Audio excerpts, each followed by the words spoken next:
Hello, വെള്ളരിക്ക കൊണ്ട് നല്ല ടേസ്റ്റിൽ ഒരു പച്ചടി ഉണ്ടാക്കിയാലോ? സദ്യയിലെല്ലാം ഉണ്ടാക്കുന്ന അതേ ടേസ്റ്റിൽ നല്ല ക്രീമി ആയിട്ടുള്ള പച്ചടി നമുക്ക് ഇതുപോലെ ഉണ്ടാക്കിയെടുക്കാം. വീഡിയോ മുഴുവനായിട്ട് കണ്ടിട്ട് ഇഷ്ടപ്പെട്ടിട്ടുണ്ടെങ്കിൽ ഒന്ന് ലൈക്ക് ചെയ്ത് സബ്സ്ക്രൈബ് ചെയ്യണേ. ഇതെങ്ങനെ ഉണ്ടാക്കാൻ നോക്കാം. അതിന് വേണ്ടിയിട്ട് ആദ്യം ഒരു വെള്ളരിക്ക എടുത്തിട്ടുണ്ട്. ഇതിൻ്റെ പകുതി മതിയാവും ഈ പച്ചടി ഉണ്ടാക്കിയെടുക്കാൻ വേണ്ടിയിട്ട്. അത് ചെറിയ കഷ്ണങ്ങളാക്കിയിട്ട് മുറിച്ചെടുത്തിട്ടുണ്ട്. ഇനി ഒരു മൺചട്ടി ഒന്ന് ചൂടാകാൻ വേണ്ടിയിട്ട് വെക്കുക.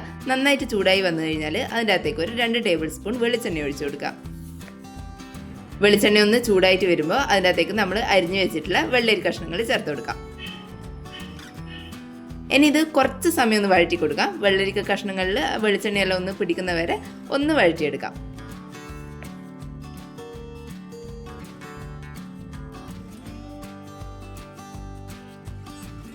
ഒരു 1-2 മിനിറ്റ് നേരം ഇതുപോലെ ഒന്ന് വഴറ്റിയെടുത്താൽ മതിയാവും.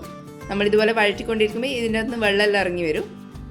ഇനി ഇതിൻ്റെ അകത്തേക്ക് നമുക്കൊരു 1/2 ടേബിൾ സ്പൂൺ ഉപ്പ് ഇട്ട് കൊടുക്കാം.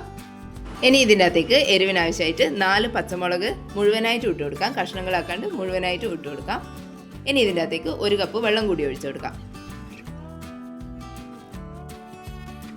ഇനി ഇതെല്ലാം കൂടി ഒന്ന് മിക്സ് ചെയ്ത് കൊടുത്തതിന് ശേഷം അടച്ച് വെച്ചിട്ട് വേവിച്ചെടുക്കാം.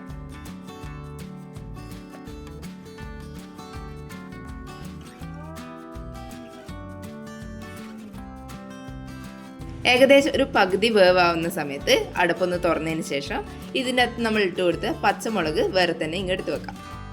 വെള്ളരിക്കും ഈ സമയത്ത് ഒരു പകുതി വേവായിട്ടുണ്ടാവും. ചില വെള്ളരിയെല്ലാം വേവാൻ കൂടുതൽ സമയം എടുക്കും.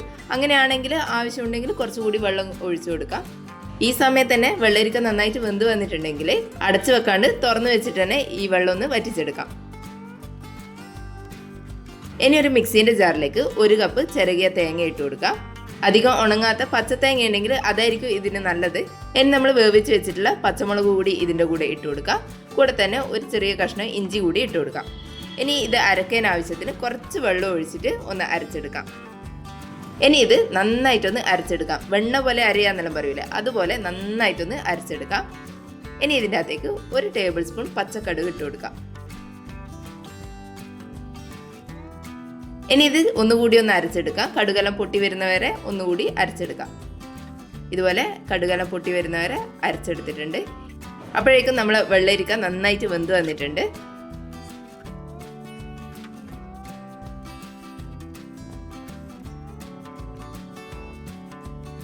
ഇനി ഇതിലേക്ക് നമ്മൾ അരച്ച് വെച്ചിട്ടുള്ള തേങ്ങേൻ്റെ മിക്സ് ചേർത്ത് കൊടുക്കാം.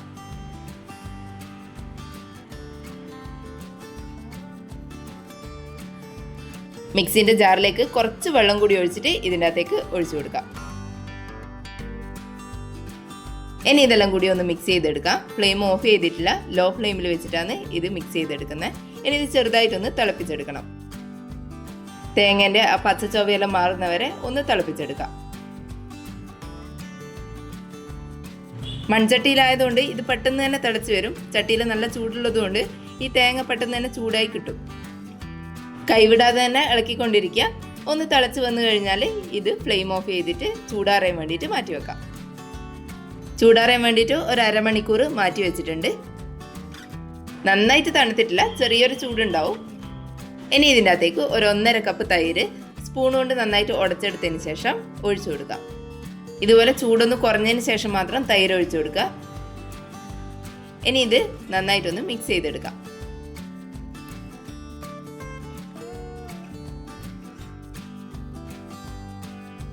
ഇത് നന്നായിട്ട് മിക്സ് ചെയ്തെടുത്തതിന് ശേഷം ഉപ്പ് വേണമെന്നുണ്ടെങ്കിൽ ചേർത്ത് കൊടുക്കാം. നമ്മൾ വെള്ളരിക്ക കഷ്ണങ്ങൾ വേവിക്കുന്ന സമയത്ത് ചേർത്ത് കൊടുത്ത ഉപ്പ് മാത്രമേ ഉള്ളൂ. അതുകൊണ്ട് ഉപ്പ് എന്തായാലും വേണ്ടി വരും. നോക്കിയിട്ട് എത്രത്തോളം വേണമെന്നുള്ളത് ചേർത്ത് കൊടുക്കാം. ഞാനിവിടെ 1/2 ടേബിൾ സ്പൂൺ ഉപ്പും കൂടി ചേർത്ത് കൊടുത്തിട്ടുണ്ട്. ഇനി ഇതിൻ്റെ അകത്തേക്ക് താളിക്കാൻ വേണ്ടിയിട്ട് ഒരു ചീനച്ചട്ടിയിൽ കുറച്ച് വെളിച്ചെണ്ണ ചൂടാകാൻ വേണ്ടിയിട്ട് വെക്കുക. നന്നായിട്ട് ചൂടായി വന്നു കഴിഞ്ഞാൽ അതിൻ്റെ അകത്തേക്ക് കടുക് ഇട്ട് കൊടുക്കുക. പിന്നെ കുറച്ചധികം കറിവേപ്പിലയും ഉണക്കമുളകും കൂടി ഇട്ട് കൊടുക്കാം. ഇനി ഇതൊന്ന് വഴറ്റിയെടുത്തതിന് ശേഷം നമ്മൾ പച്ചടിയിലേക്ക് ഒഴിച്ചു കൊടുക്കാം. എന്നിട്ട് ഒരു 10 മിനിറ്റ് നേരം മൂടി വെക്കുക. 10 മിനിറ്റിന് ശേഷം ഒന്ന് മിക്സ് ചെയ്തെടുക്കുക. നല്ല അടിപൊളി ക്രീമി ആയിട്ടുള്ള പച്ചടിയാണ്. പച്ചമുളക് വേവിച്ചിട്ട് അരച്ചെടുക്കുന്ന സമയത്ത് നല്ല ടേസ്റ്റ് ആയിരിക്കും. എന്തായാലും ഇതുപോലെ ഒന്ന് ഉണ്ടാക്കി നോക്കണേ.